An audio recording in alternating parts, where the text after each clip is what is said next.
So exciting to be able to see you face to face again. And gosh, so much has changed since the last time we saw each other. I know, man. A lot changes in just a few weeks, that's for sure.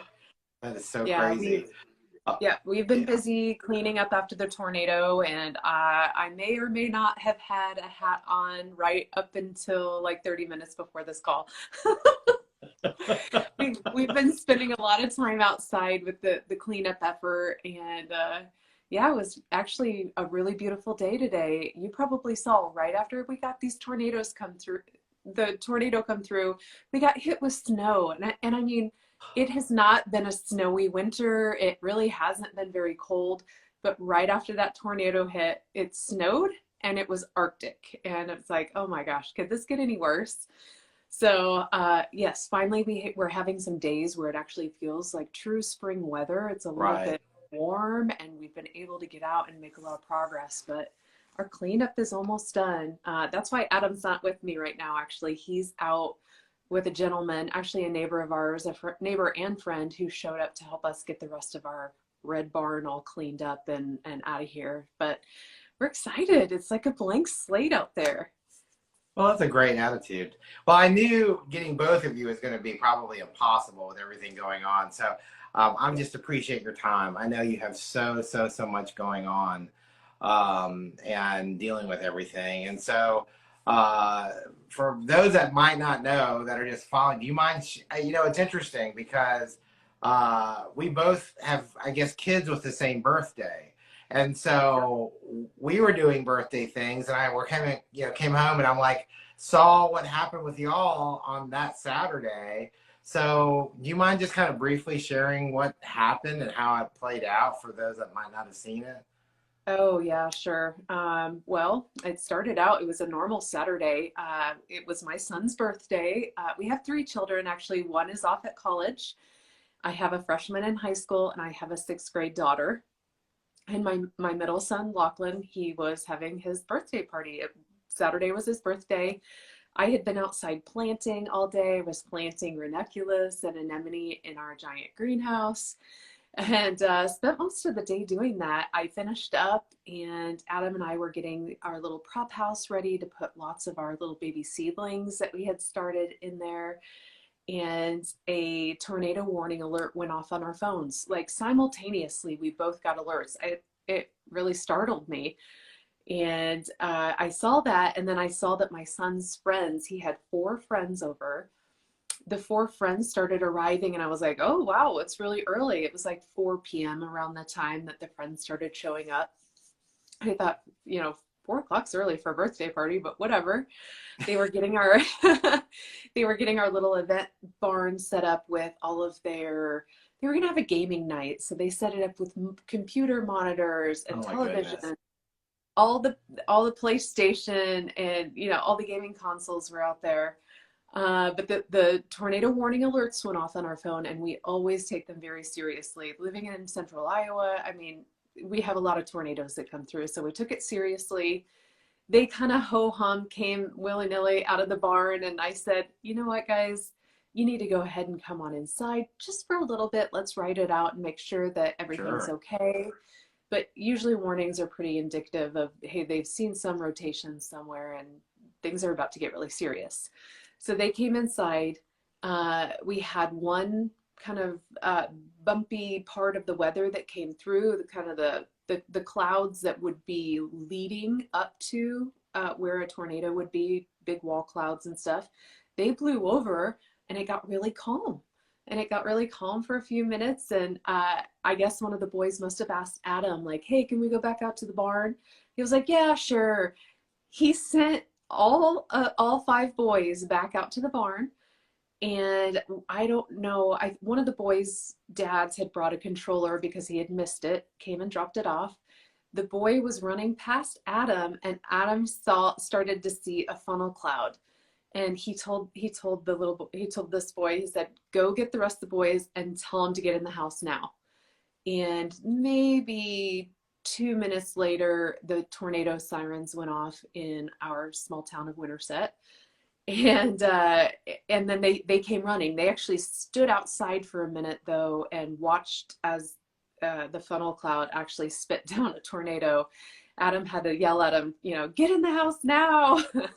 Right. They came running in. I heard that. They came running in the door, and I just made sure that they got down to the basement. But I kind of looked out to the west, and I saw the tornado too, dropping out of the clouds. And I actually grew up here, and all my time here, I have never seen anything like that in my entire life. Where, you know, I've had it where it's been stormy and supposedly there's a tornado. I've never actually seen it. Literally, I saw it dropping out of the clouds, and that was scary. But I still thought, like, hey, it's fine. It's either going to fizzle out or blow over us. I wasn't worried at that point, really. I mean, I was scared, but I thought, oh, no big deal.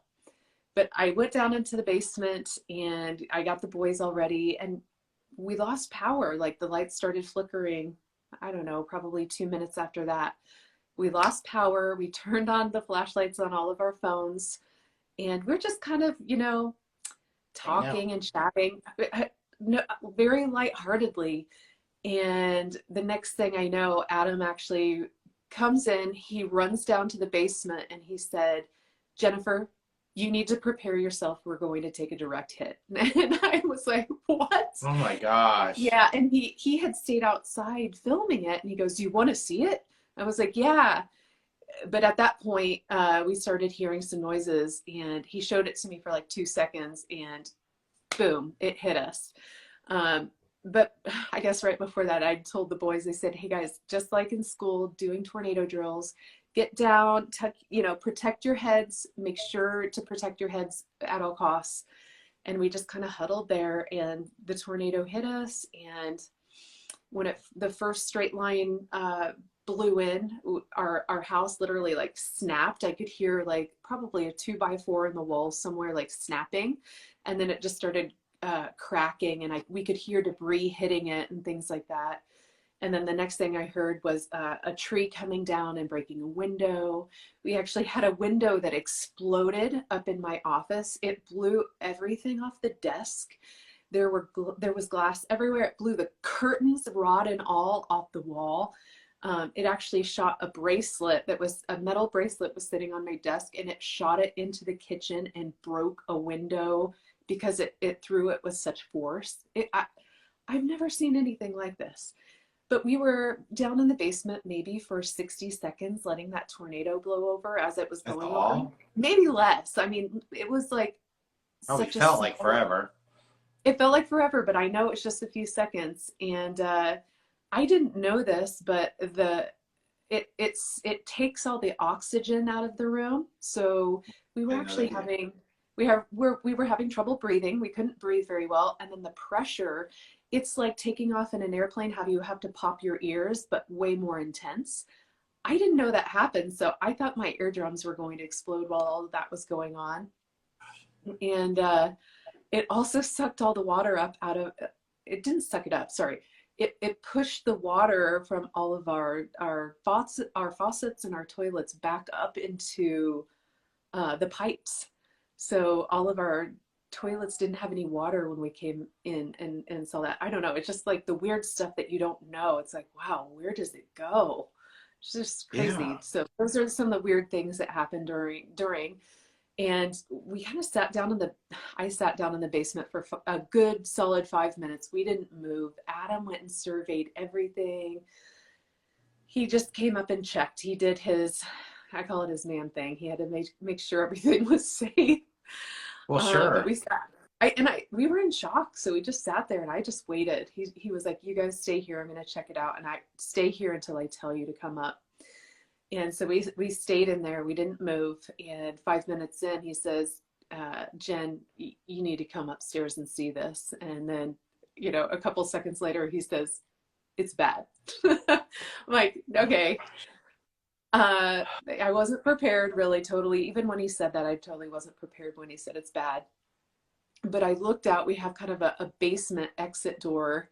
And I looked out that back door, which faces all of our greenhouses, our heated propagation house, everything, you know, everything from a growing standpoint. I looked out there, and it was gone. It was gone. We're up in the trees, and trees were down everywhere, and it was just complete and total destruction.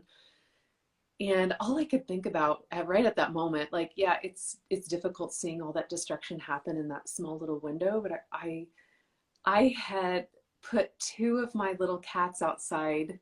I put two Mm. cats outside right before the tornado, and I had let one of our dogs out to go potty. And I thought my dog was outside and had perished, and I thought those two cats that I had let outside, I had such guilt about it. They actually lived, so they're okay, thank goodness. But it took them probably 3 or 4 days to come back, and every day that went by, it was just like, why did I put them outside? Why did I put them outside? You know, the things you don't think about that, you know, I should have done different. I wish I had grabbed more animals. But it turns out Adam had let our dog Buster, the one I had let outside, he had let him back in as he was coming in to take shelter. So Oh, wow. Buster, our third dog, was actually upstairs hiding in one of the kids' bedrooms. So, whew, dodged a bullet, but I was very upset because of that, especially. I thought something had happened to him, but Adam had taken good care of him, thank goodness. But yeah, just it was just crazy to see, just in that, you know, 30 to 60-second window, just all the massive amount of destruction that had happened. And from there, I continued up the stairs, and there was just glass all over the floor in my kitchen. And I thought for sure that I was going to find half of my house missing. You Right. know, when Adam tells me it's bad, I just assume like I'm going to see like open air and walk in, something's going to be gone. But our our century-old, almost century-old home actually made it. This house was built in 1928. And so, you know, kudos to having an old house. It survived, but I do think it was just luck of the draw, you know. If it had been maybe a little bit closer, it would have taken it. I don't know. But we do know it was like basically right on top of us. It's just that the core was more towards our little event barn. The event barn got taken. It took a direct hit. There was hardly anything left of it except for the bathroom, and an old converted horse stall was left in there too, which was really weird to see. And then we also lost our cute little flower cottage, which we had in the back. And it's okay. I have Adam replacing it for me already. I convinced him. It took some convincing, but he's getting me a new flower cottage. And then we lost our distillery. We had an old, century-old heritage barn in the back. It was built in 1901. It was here before the house, before anything else on the property. It was an old working, we called it the Frankenstein barn because it was built in 1921 or 1901, but they kind of just pieced it together with whatever materials they had. You know how they did back in the day. You use whatever you have, and that's how they constructed Absolutely. the barn. But we lost it, unfortunately, as well. We did have our glamping tent make it through this. It did sustain a little bit. I know it did Wow. sustain a little bit of damage, but Wow. that was the shocking part. It was back probably 700 feet behind the red barn, and it survived. It's still standing. And that just blows my mind. Like, we kept doing it for probably 2 to 3 days post tornado. We kept saying, how did this make it? But that didn't, you know, like there were Yeah. just all sorts of weird little things like that. Like, why this and why that? And, you know, we had a chance to go down the road and check in on our neighbors and look at what happened to their places. And it's like, how did it pick this house, but not that house? You know, how's our house still here? And our neighbor right over the hill lost their house, you know? Yeah. It's just crazy games you play mentally with yourself, like trying to look for reasons and rationale. And there are no reasons. There's no rationality. Like, it's just destructive, and it's going to pick and choose what it wants to take and what it doesn't want to take. You know, no rhyme or reason. No, no. Well, But I'm so thankful that you guys, your family is all safe and well. I know it's got to take some time to really heal from it all. yeah, I mean, Um, the we're shock happy. of it. We're happy we're alive. I think we were even more, you know, in retrospect, thinking about it, we were even more scared just because we had the lives of our son's four friends over too. I Yes. think taking care of yourself and your family is one thing, but when you have that responsibility of somebody else, it's really hard. Mhm. And just the thought of what could have happened really, it makes us get a little emotional. So I haven't been back to like revisit that in a while, but we're just happy that everybody was okay and we made it out alive, especially considering, some of our neighbors weren't so lucky. 6 of our neighbors actually perished during the tornado. And, Oh, it was again those things you question, like,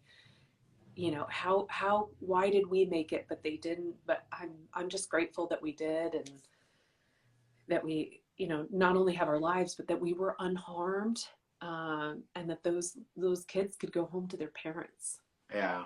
They had to be very, I mean, they probably had no idea what was happening at the time, I would assume, but I don't know. Oh, the parents, they Yeah. didn't. They knew that things were bad south of town, but that's it. What's funny is my mom had called me when the tornado warning went off. A typical mom, she always does that. I just wanted to make sure you saw the tornado warning went off. But then I called her right after the tornado happened, and I said, Mom, I'm okay. And she's like, what do you What do you mean? mean? What do you mean? I'm like, uh, the Oh, tornado wow. totally rolled through here and took our entire farm except for our house, and we're okay. And she just was in disbelief. She came out. I didn't realize Adam had done this, but he called the boys. He told the boys, call your parents and tell them to first, you're alive and you're okay, and come get you. So the parents actually started showing up, and I was just like, who are these people? I wasn't even piecing it together that this was the parents. I was in shock, kind of just walking around. Like, the first thing I did, and I just think it's silly in retrospect, but the first thing I did was like, I started grabbing stuff that was unharmed in the event barn and bringing it inside and trying to Mm. salvage and save it. But I've talking to other victims of the tornado, they started doing the same thing. So I was like, okay, I guess it must just be instinctual that you do that. Yeah. That was another thing that Adam and I remarked on. And, it's like there were so many things that you're just programmed by nature to do that you don't even realize. That night, we couldn't get to sleep. We stayed awake in bed, not being able to sleep until about 4 a.m. And eventually, I relinquished control and fell asleep from about 4 to 6 a.m. But your adrenaline is so high that your body literally will not let you rest after something like that. And I'm like, wow, that's millions of years of training your body to do something that makes you like that. And So you're there, still in there were survival mode. very much so. And then, I don't know, probably 5 days after that, we could sleep because we were just exhausted. Right. But we would wake up at random times in the middle of the night and kind of startle awake, like something's on fire. There's a gas leak. Our house is going to explode. Or, we woke up with a feeling of emergency, or like something was happening that we needed to fix. And loud sounds now also are kind of setting us off. If we hear a loud sound, we just immediately react. And it's like, wow, this is wild. So yeah, we have some things that we're going to work through as a family. We're going to go and get like go talk to a counselor and like work through it, because I'm like, wow, there's some things that we have to undo in ourselves after something like this that has happened, that we just don't have that feeling of safety that we once had. And you have to get back to that place of, hey, that was a freak thing. It's never going to happen again. But woof, it's wild. It's wild just to see how you react to it. And it's just in your nature. Yeah. Well, I love what you said at the very beginning of our time here, where now you have this blank slate, um, which is a great way to look at it. I guess that's really the only way you can look at it. Yeah. Um, yeah. So, like, I was just curious, things like the lavender fields and some of these other things. I'm just curious, how are they? Did it rip those kinds of things out, or did it save that? The lavender fields are actually pretty decent. They look pretty good. Two of them in particular look really, really amazing. Our very first one, nothing happened. It didn't touch it. It's completely pristine and amazing. Our little new one that is next to it, a few little plants got pulled out of the ground, but honestly, it looks pretty good. The one immediately behind the event barn that had more of a culinary variety, it had all, we had planted it. I forget how big Adam says the sheet of landscaping fabric was, but it was one whole sheet. And I think he said it was like 100 by 50 maybe. It ripped the whole thing out of the ground. Tons of plants ripped out of the ground. And even though the plants in there are alive, they're not 100%, and they kind of got mulched in with a bunch of, we have a farmer who farms hay across the field, and his hay bales actually got thrown over in our lavender bed, and some of them actually unwound. And so some of the lavender plants are kind of mulched in with some of these hay bales that came over from this other farmer's field.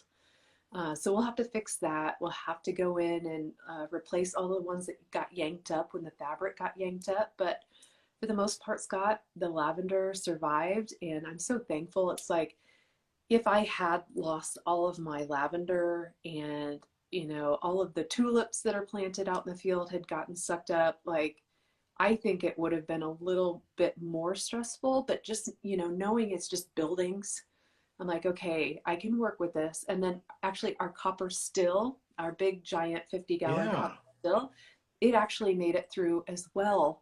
So it's like, okay, you know, I have some things still that I can work with to use to still have a business and still do flower farming. And then, you know, the other thing that was making us feel better was all of this flower farming community was coming around us, and they were saying, what can we do to help? Or they were donating money financially to help us even feel like we had a little bit of a safety net to catch us a little bit. And then I don't know if you've ever met Bailey Hale, Farmer Bailey. I want to, but I haven't. He's so incredible. He had this wonderful idea to set up a plug fund. And I'm like, wow, you know, people who are asking me how they could help, that isn't even something that I even thought about. And these are the helpful things. These are the good people to have come around you, because he said, I'm going to take up a plug donation fund for you, and just, you know, start taking donations, and then you can buy whatever plugs, you know, whatever you lost out in your propagation house for seeds, you can replace it with the plug fund that we're getting started for you. And then the other reason it was helpful is because March 1st for us here in central Iowa, in zone 5, this is our go time. I should be starting seeds right now instead of being out cleaning up my yard and picking up glass and rubble. So this is the other thing that helps, because I now can have those plugs to help me not have the stress and the burden of starting seeds right now. So I get a little bit of breathing room, and knowing I have this little safety net under me, I just feel like, okay, we can do this. I can salvage what is left of what we can salvage, like the still that made it, just with a few little dents in it. I have my lavender field. I can pull this together with the support and help of other flower farmers out there, and be able to still have a successful year flower farming.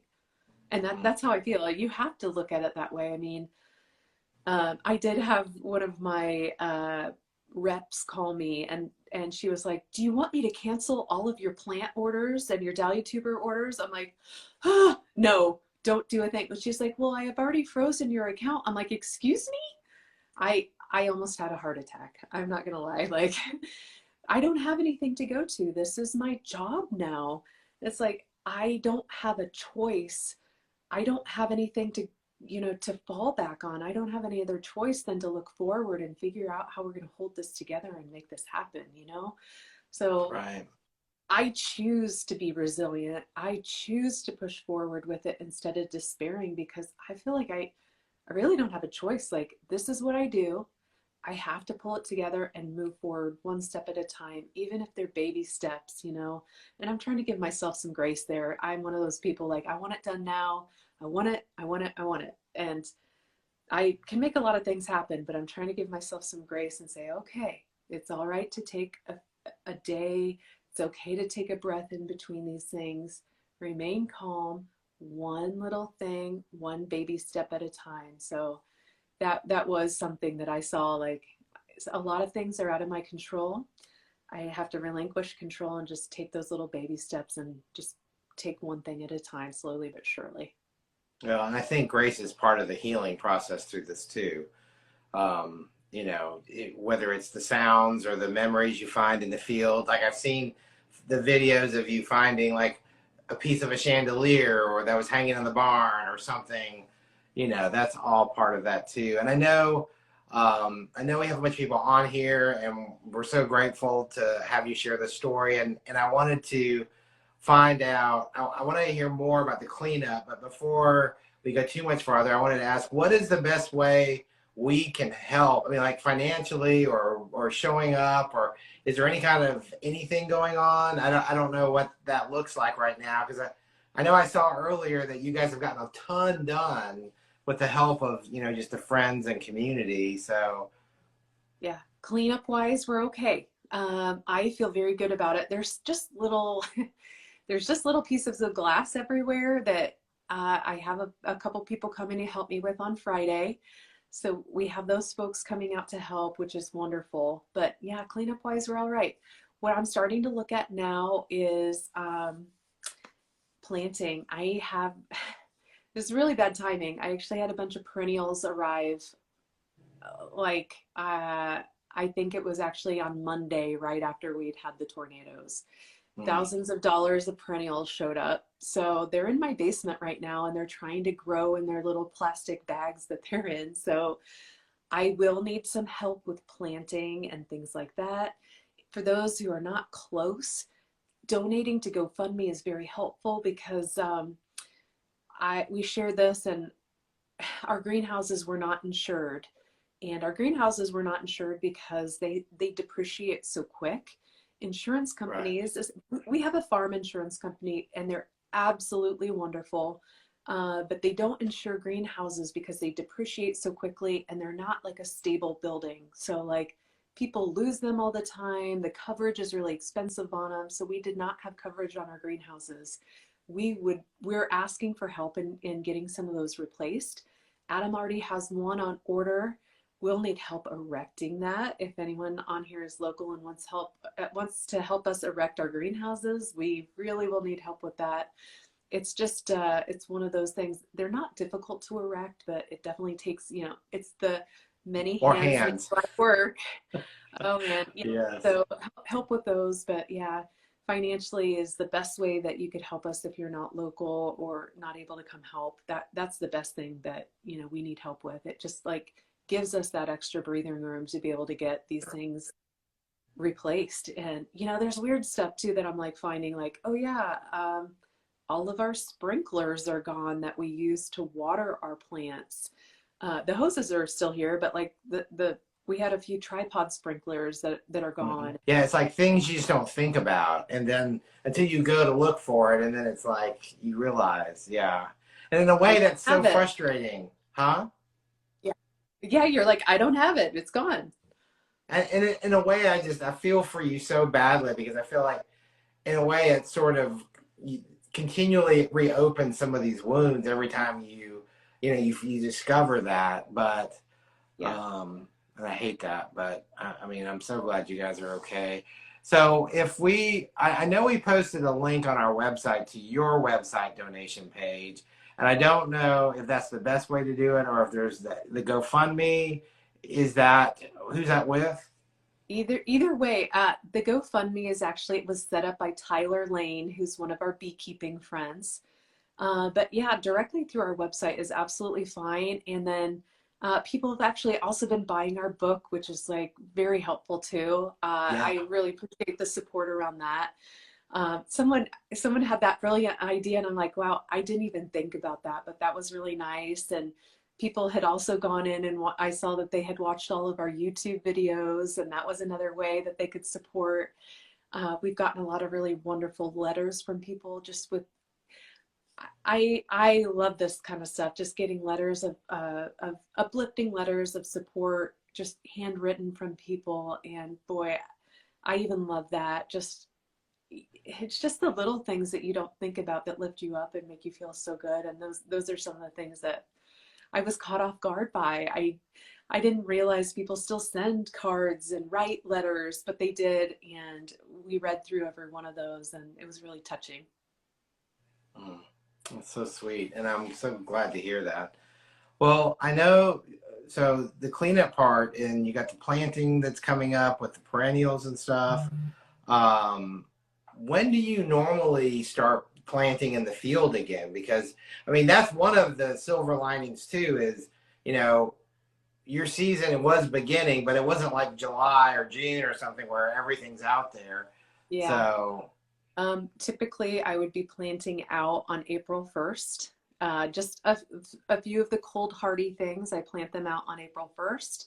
And then my main crops, everything else that I grow for most of the season, would go out on May 1st. So I have a couple two different planting triggers that I was looking to do.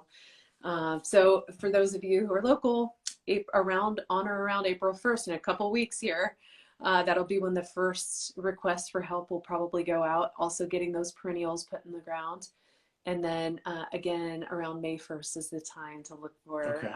helping with the big planting. And at that point, it's like everything needs to go into the ground now. And dahlia tubers also would go in the ground around that time as well. Sure. So is it good to get on? Do you have an email list people can get on to find out about those planting dates or times? Or is it better Instagram, or what's the best way to do that? Yeah, we'll send it out a few different ways. You can check. We'll definitely put the call to action out on Instagram and Facebook. But we'll definitely also send it out in our newsletter too. So if you haven't signed up, you can do that on our website at pepperharrowfarm.com. And that is spelled PepperHarrowFarm.com. Awesome. That's really great. Um, so how are the kids doing now? Are they? Um, my daughter's doing a little bit better. She was really upset right after the tornado. We have 9 cats. Right after the Right. tornado, yeah, she was missing all of her 9 cats, and what she did right after the tornado is she cried, and I was in shock, and I didn't really react to that. And like those are the things I look back on, like, oh my gosh, I should have just been holding my babies and hugging them and set them out, like salvaging, what's left of my life. But I did get a chance to do that later that night. I told my husband, I said, we need to give the kids a lot of one-on-one, especially with my son, because it was his birthday. He was Yeah. upset, crying. I think they were really scared and very upset that first night. But as every day that goes by, and as we have a chance to kind of talk through and talk about our feelings and how we felt, you hear the conversation and how each of us feels. It's a little bit less fearful and afraid and stunned. It's moving to a place of healing where, we basically say, we can't believe that happened. Wow. Instead of, being very upset and in shock about it. But my daughter, so she had 9 cats. We've had 7 show up so far, but I always think it's funny. It's like, of course, it's the 2 that aren't here that she's still really upset about, that she wants them back. But Sure. I am just so pleased that we've had 7 come back and they're okay. And it's just with each one that comes back, we're just like, oh my gosh, where in the world were they? It's just how did they survive this? They were just right around the house when this tornado came through, and they survived somewhere. And our last one that came back, Rosie, the Siamese, she had been gone for a week. She literally sat and ate 2 huge bowls of food and drank water, and we kept her inside for a couple days before we let her go back out. But boy, she's an outside cat through and through. She's literally a barn cat. She lived back in the red barn, but she usually complains about having to come inside. Nope, she was not complaining one bit. She was all snuggled up, and she didn't go very far from the food dish the entire time she was in the house. So, boy, I'm just like, the stories they could tell if they could speak. It's Oh, I just, know. Yeah. I know. It's like you just wonder, if there was a way to know what they've been through. Oh, yeah. Um, Or maybe we don't want to know. I don't know. yeah. But they're just so resilient. But we thought if there were any cats that would live, she would definitely be one of them because she just has that kind of survivor type mentality. But we were starting to give up hope because it had been it had been a week Yeah. and she hadn't shown up. But I'm glad she made it through. Yeah, me too. Me too. Well, Jen, thank you so much. I know, I really was just wanting to catch up. I know when your episode was supposed to go live was like 2 days after this hit, and I was like, I'm not going to do this. We're going to wait. And I'm so grateful that you had just a minute to get on here and give us an update and how we can help and what we can look for to help. And I know that we need to go order your book and we need to go do all kinds of fun stuff to try to reach out and give you a hand. So we'll give Adam our best, please. And I know every day I just can't imagine. I really can't imagine. And I think you guys it's just, thank you for sharing the story and letting us follow along on your YouTube channel and on Instagram and just kind of seeing the progress, because it's not very often we get to see a farm rebuilt from the ground up, really. Oh, well, we're going to be sharing more of that. It's been tough, like usually Yeah. people don't see me with my farm clothes on, my cap, and it's been very candid and pretty raw. And I'm like, oh, this all looks ugly, but everybody's been kind of encouraging and along, wanting to see the rebuild. So we're going to try to get better about showing, like while we're out, while we're doing stuff, we're going to share stuff and go live and show and share the rebuild along the way. But it's like I like you said, Scott, like it's good to look and see it as like a positive, looking at it like a blank slate, because we did have all that infrastructure on the farm. We worked with what we had, and that's what you do. You have to do Mm-hmm. that. Mm-hmm. But when you have a chance to start over again, you start asking yourself those questions like, what would I have done differently? And that it's kind of scary but exciting at the same time. Like, okay, I have an idea of what I want to do differently, and I'm going to see if I can achieve that. So there's going to be some big things coming. Some of our even bigger dreams that we had that we didn't know how we could, kind of execute and pull the trigger and get it done, that we're going to be implementing. And it's exciting and scary at the same time. But I'm excited to share it with everyone, and I can't wait to see what comes out of it. Hopefully, it all works out. We'll see. Well, I don't want you to worry. I mean, I feel like when people see, I don't know. I know it's so funny because my wife and I have these conversations, and it's kind of like, just being real and us getting to see, you with your journey is really okay. And I just don't want you to ever have to second guess what, I had my hat on. I mean, we all love y'all, and we just want what's best for y'all. So Thank you. I know it's hard, but yeah. By the way, y'all probably noticed I'm wearing green. I'm ready for tomorrow. I'm getting ready. Thankfully. Tomorrow is actually Adam and I's 19th anniversary, 19 years of marriage. Congratulations. So it's a big celebration day for us, and I'm going to try to peel him away from the farm and maybe go watch a parade and catch a dinner and get away from the farm for a minute. So that sounds pretty exciting. That does sound pretty exciting. And I'm happy to hear that. That is again some good news in the midst of all of this. So Yeah. that's exciting. Congratulations again. Well, Jen, I'm gonna let you go. I know you guys have lots to do, and it's that time of night when family's important. So I again thank you so much for just hopping on here and just sharing your story. So Thanks for having me, Scott. Always good to talk to you. oh, thanks. You too. I agree. Well, all right. Bye, everybody. Thank you so much. Take care.